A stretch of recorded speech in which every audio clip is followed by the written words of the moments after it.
నమస్కారం. నల్ల నువ్వులతోటి నవయక్షుణలను పూజిస్తారా? నల్ల నువ్వులతోటి నవయక్షులను పూజిస్తే ఎటువంటి ఫలితాలుంటాయో మనందరికీ కూడా తెలియజేయడానికి మనతో ఉన్నారు ప్రముఖ మలయాళ తంత్రి పడి పూజా విశిష్టైన బ్రహ్మశ్రీ వై రాజన్ నంబూద్రి గురువు గారు. నమస్కారం. నమస్కారం అమ్మా. గురుగారు, నల్ల నువ్వులతోటి శనీశ్వరునికి లేదంటే తైలాభిషేకాలు ఇవి చేస్తారని తెలుసు. నల్ల నువ్వులతోటి నవయక్షిణలను ఆరాధిస్తారు. ఒకవేళ తాంత్రిక శక్తులను సాధించడానికి ఈ నల్ల నువ్వులను ఉపయోగిస్తారా? ఏ విధంగా ఉపయోగిస్తారు? ఎటువంటి శక్తులు వస్తాయో తెలియజేస్తారా గురు? తప్పకుండా అమ్మా. ముందుగా శ్రీ మహా గణపతి దేవతోభ్యో నమః. వీక్షకులందరూ కూడా నమస్కారం. నవ యక్షిణి 9 యక్షిణులు. ఆ 9 యక్షిణులని మనం వశము చేసుకోవాలి. ఆ వశం చేసుకున్న తర్వాత ఆ వశం చేసుకున్న వంటి నవశక్తులని నవయక్షిణులని ఎటువంటి పదార్థాలు పెట్టుకొని మనము పూజించవాలి. దానికి ముందుగా మనం మాట్లాడుకుందాం. ఆ నవయక్షిణులకు అందరూ కూడా సంపూర్ణ అనంతకోటి శతకోటి నమస్కారాలు. వాళ్ళ దీవెనలు అందరిపైన కలగాలని నేను కోరుతున్నాను. అమ్మవార్లని పూజ ఆరాధన చేయాలంటే ముందుగా మనము ఒకరోజు నిర్ణయించుకోవాలి. ఎప్పుడు నిర్ణయించుకోవాలి? ఆదివారం నాడు నిర్ణయించుకోవాలి. ఇది ఆదివారం నాడు ఈ యక్షిణి పూజలకి చాలా విశేషంగా చేస్తారు. ముఖ్యంగా పురుషులైనా స్త్రీలైనా ఎవరైనా చేసుకోవచ్చు. నవయక్షిణి పటము దొరికిన నవయక్షినికి సంబంధించినటువంటి ఎటువంటైనా మీ దగ్గర ఉందంటే అది స్థాపించేసి నలుపు వస్త్రాలు ధరించుకోవాలి. నలుపు వస్త్రాలు ధరించుకొని నలుపుకు సంబంధించిన వంటి మాలలు వేసుకొని 9 రోజుల పాటుకు వ్రతం పాటించాల. 9 రోజులు వ్రతం చేయాలి. 9 రోజుల పాటు కూడా వ్రతం చేయాలి. ఈ ఒక నవయక్షిణి ఆరాధనలో నల్ల నువ్వులు చాలా ప్రాముఖ్యత. ఈ నల్ల నువ్వులతోని అమ్మవారికి ఆరాధన చేస్తూ నల్ల నువ్వులలో నల్ల బట్ట పెట్టి దాంట్లో దీపార్థన వత్తులు తయారు చేసి నువ్వుల నూనె పెట్టి ఆ ఒక అమ్మవారి దగ్గర పెట్టి దీపార్థన చేయాలి. ఈ నవయక్షిణి 9 రోజుల పాటు కూడా మీరు ఈ పూజలు చేస్తే అంత అద్భుతమైన వంటి సంపాదనను మన ఇంటికి రావటం అనేది 100% ఖచ్చితం అవుతుంది. ఉద్యోగం రాని వాళ్ళకి ఉద్యోగం వస్తుంది. కళ్యాణం కాని వాళ్ళకి కళ్యాణం అవుతుంది. 12-15 సంవత్సరాల వరకు కూడా పిల్లలు కాని వాళ్ళకి కూడా ఈ నవయక్షిణి ఆరాధన ద్వారా మీకు సంతానం కూడా ప్రాప్తం కలుగుతుంది. 100% కరెక్ట్. ఆ నాడీలు కానీ మీకు పరిశుభ్రంగా ఉంది, అన్ని డాక్టర్స్ రిపోర్ట్స్ మీకు కరెక్ట్గా ఉంటే ఈ యొక్క 9 రోజుల పాటు ఖచ్చితమైన వంటి నియమాలు పాటించి ఈ నవయక్షిణి ఒక పూజ కానీ మీరు చేస్తే మీరు ఖచ్చితమైన వంటి ఫలితం అనేది లభ్యమవుతుంది. కళ్యాణం కాని వాళ్ళకి కుజుడు ఊచస్థాన దోషం ఉన్నా, నీచ దోషం ఉన్నా, మరియు మాంగళ్య దోషం ఉన్నా, నరఘోష అంటే నరబలి దోష అంటారు. నరబలి దోషం అన్నటువంటి వాన్ని ఒక దోషం ఉన్నా కూడా ఈ యొక్క నవశక్తి నవయక్షిణి పూజల ద్వారా మీకు ఈ పరిహారం కావడం ఖచ్చితంగా జరుగుతుంది.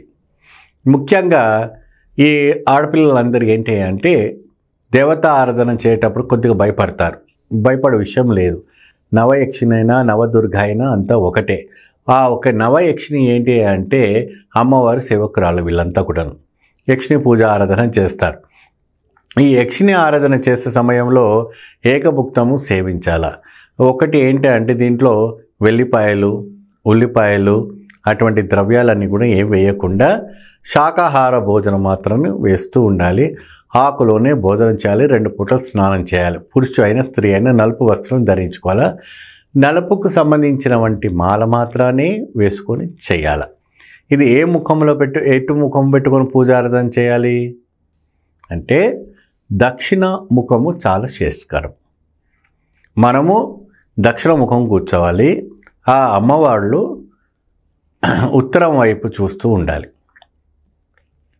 ఓకే. సో ఈ రకంగా ఆ అమ్మవారి ఆదరణ చేయాలి. మరి నైవేద్యం ఎటువంటి పదార్థాలు పెడతాలి మన అమ్మవారికి? మీరే చెప్పండి గురువు. ఆ నైవేద్యాలు పెట్టేది ఏదంటే అటుకులు, నెయ్యి, తేనె, కొబ్బరి అంతా కూడాను మిక్స్ చేసి బెల్లముతో బాగా ఉడికించి నల్ల నువ్వులు దాంట్లో వేసి అమ్మవారికి ప్రసాదం పెట్టాలి. ఏమ్మా గుర్తున్నాయమ్మా? నేను ఇంకొకసారి చెప్పనా? ఇంకొకసారి చెప్పండి గురుగారు. కొబ్బరి చిన్న చిన్న ముక్కలు, అటుకులు, బెల్లము, నల్ల నువ్వులు, నెయ్యి వేసి బాగా ఉడికించేసి ఆ ఒక అమ్మవారికి నవశక్తులకి కూడా మనం పెడితే చాలా విశేషం. ఈ యొక్క నవయక్షిని ప్రసన్నం చేసుకోవడానికి 9 రోజులు అవుతుంది. అంటే ఇది తాత్కాలికమైనటువంటి పూజ. సంపూర్ణమైనటువంటి పూజ వచ్చేసి కొన్ని ఏళ్ళ వరకు చేయాలి.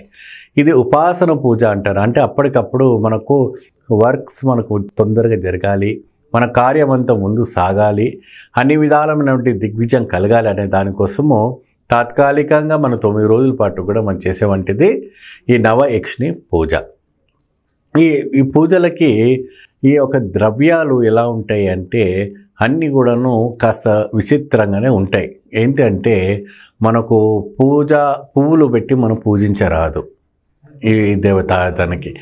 కేవలము నల్ల నువ్వులతోనే అర్చన చేయాలి. అక్కడ దాంట్లో నవయక్షినికి సంబంధించినటువంటి మంత్రాలు కూడా మనకి ఈ రోజుల్లో అవైలబుల్స్ ఉంటాయి. ఆ ఒక శక్తికి సంబంధించినటువంటి మంత్రాలతో నల్ల నువ్వులతో పూజించవాలి. చివరి రోజున దాన్ని ఏం చేయాలి? చెప్పండి గురువు. ఆ నవల నువ్వులు అన్నీ కూడా తీసుకుపోయి మీరు నీటిలో నివేదన చేయాలి, లేదంటే గోమాతకు తినిపించాలి ఆ నువ్వులన్నిటినీ. అంటే గురువుగారు నువ్వులని మీరు 9 రోజులు పూజలో పెట్టాలి అన్నారు కదా గురుగారు. అసలు ఎంత క్వాంటిటీలో పెట్టి పూజ చేయాలంటారు? 9 రోజు పాటు కూడాను మీరు ప్రతిరోజు కూడాను మీరు ఏంటంటే 100 గ్రాములతో చేయండి. పొద్దున సాయంత్రం, పొద్దున ఒక 100 గ్రాములు, సాయంత్రం ఒక 100 గ్రాములు, అట్లా మీరు చేస్తూ ఉంటే నిరంతరంగా అక్కడ అది సిరులుగా పెరుగుతూ ఉంటుంది. అక్కడ ఎటువంటి కూడా పూలు వేయకూడదు, పువ్వులతో పూజించకూడదు. సేమ్ ఏ విధానమైనటువంటి మనం ఇంతకుముందు ఒక పూజ చెప్పుకున్నాం అదే మాదిరిగా మనము చేయాలి. ఈ నవయక్షిని అనేటప్పుడు ఎప్పుడైనా కూడా 9 రోజులు అయిన తర్వాత ప్రసన్నం అవుతుంది. మనకు రుణాలు విముక్తి కలుగుతుంది, బ్యాంకులో లోన్స్ మనకు రావటం జరుగుతుంది, వ్యాపారం అభివృద్ధి జరుగుతుంది, మళ్ళీ సంతానం కలగడానికి యోగం కనిపిస్తుంది, గోచరిస్తుంది. మరి అదే విధానంగా యాక్సిడెంట్స్, అకాల మృత్యు దోష పరిహారం కూడా జరిగిపోతుంది. ఇన్ని రకాల ఫలితాలు లభిస్తాయి. పోతూ యాక్సిడెంట్ కావటం ఇవన్నీ కూడా తొలగిపోయడానికి అవకాశం ఉంటుంది. సంపూర్ణమైన ఆయుష్ పెరగడానికిను వ్యాపారం అభివృద్ధి జరగడం కోసము ఈ యొక్క నవయక్షిని పూజ చాలా ఫలితం లభిస్తుంది. ఆ అమ్మవారిని ఎప్పుడు కూడాను పూజించేటప్పుడు నలుపు వస్త్రాలు ధరించుకొని పూజించవలే. గురుగారు, అంటే ఇంకా నియమాలు ఏమన్నా ఉన్నాయా గురువుగారు? దీనికి కఠినమైనటువంటి బ్రహ్మచర్యం పాటించాలి, ఉదయం సాయంత్రం స్నానం చేయాలి, నిత్యము దీపము పెట్టుకొని పూజిస్తూ ఉండాలి.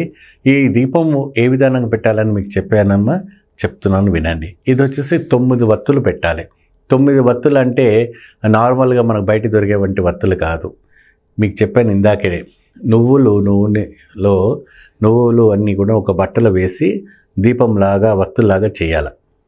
ఓకే, కింద నువ్వులు ఉండాలి, పైన బట్ట ఉండాలి, ఇట్లా కోత ఇట్లా బుడగలాగా అట్లా 9 పెట్టాల.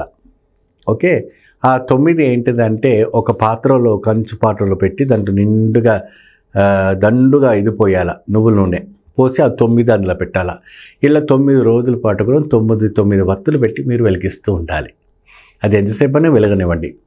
అది ఎంతసేపు వెలిగితే మీ ఇంటికి అంత మంచిది, మీ పిల్లలకు మంచిది, మీ వారికి మంచిది, అన్ని విషయాల్లో కూడా మంచిగా జరుగుతుంది.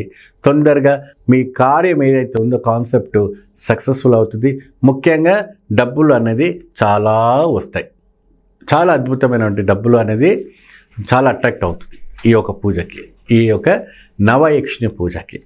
అటువంటి ఏదైనా కూడా వాళ్ళకి సందేహం ఉన్నా, పూజకి సంబంధించిన డౌట్ ఉన్నా, మంత్రానికి ఏదైనా కూడా ఇబ్బంది ఉంటే మనం సంపాదిస్తే ఆ మంత్రం కూడా మనం చెప్తాం. అంటే గురుగారు వాళ్ళకి ఎటువంటి సందేహం ఉన్నా కూడా మిమ్మల్ని సంప్రదించవచ్చు అంటారు? సంప్రదించవచ్చు. గురుగారు మనకి ఈ నవయక్షినికి సంబంధించినటువంటి మంత్రాలు మాకు కావాలి, మాకు తెలియదు. ఎందుకంటే ఆడవాళ్ళు ఎప్పుడు కూడా వైభవలక్ష్మిను, మరి అమ్మవారి పూజ ఆరాధన, సౌందర్యలహరిను ఇటువంటికి సంబంధించినటువంటి పూజలు చేశారు, నోములు వ్రతాలు చేశారు. కానీ నవయక్షిని ఆరాధన వచ్చి తాంత్రిక విద్య ద్వారా చాలా విశేషమైనటువంటి పూజ. పూర్వం నుంచి వచ్చేవంటి ఆచారం ఇది. ఈ మధ్యకాలంలో వచ్చిన వంటిది ఏం కాదు, పూర్వం నుంచి వచ్చేవంటి ఆచారం కాబట్టి ఈ యొక్క నవయక్షిని ఆరాధన చేయడంలో మంచి ఫలితం లభిస్తుంది. నువ్వులతోని ప్రత్యేకంగా నువ్వుల నూనెతోనే దీపారాధన, ఆ అమ్మవారికి నువ్వులతోని నైవేద్యం పెట్టడంలో చాలా విశేషం. ఎందుకంటే ఇది కేవలం శనీశ్వరునికి సంబంధించినటువంటి పూజలే మనం విన్నాం అని మీరు చెప్పారు. కానీ ఈ నవశక్తులని నవయక్షిణలను పూజించడం కూడా నువ్వులతో చాలా విశేషమైనటువంటి ఫలితం అనేది మనకు రావటం జరుగుతుంది. అదే గురుగారు, ఎప్పుడు కూడా నువ్వులతోటి కానీ నువ్వుల నూనెని కానీ శనీశ్వరునికి అభిషేకం లేకపోతే దానం ఇవ్వటము ఇట్లాంటివన్నీ చెప్తారు. కానీ నువ్వులతోటి ఇలాంటి పూజలు ఉంటాయి అని, ఇట్లా మంచి జరుగుతుందని, వారికి ఎటువంటి అభివృద్ధి కావాలన్నా కూడా ఈ పూజల ద్వారా జరుగుతాయని కూడా అంటే మీ ద్వారా మేము తెలుసుకున్నాము. చాలా సంతోషం గురుగారు. ఎందుకంటే ఎవరికైనా సరే ఎవరికి వారు ఇళ్లలో తక్కువ ఖర్చులో అందరూ కూడా అభివృద్ధి చేసుకునే విధంగా మీరు చెప్పే పూజలు కానీ పరిహారాలు కానీ ఉంటున్నాయి గురువుగారు. చాలా చాలా ధన్యవాదాలు. చూశారు కదండి, నవ యక్షిణులకు నువ్వుల తోటి చేసే పూజలు అనేవి ఏ విధంగా ఉంటాయో, వాటి ద్వారా పూజలు చేసిన తరువాత ఎటువంటి ఫలితాలు ఉంటాయో గురువుగారి ద్వారా తెలుసుకున్నారు కదా. ఈ వీడియో కనుక మీకు నచ్చినట్లయితే లైక్ చేయండి, షేర్ చేయండి, సబ్స్క్రైబ్ చేసుకోండి. నమస్తే. నమస్తే.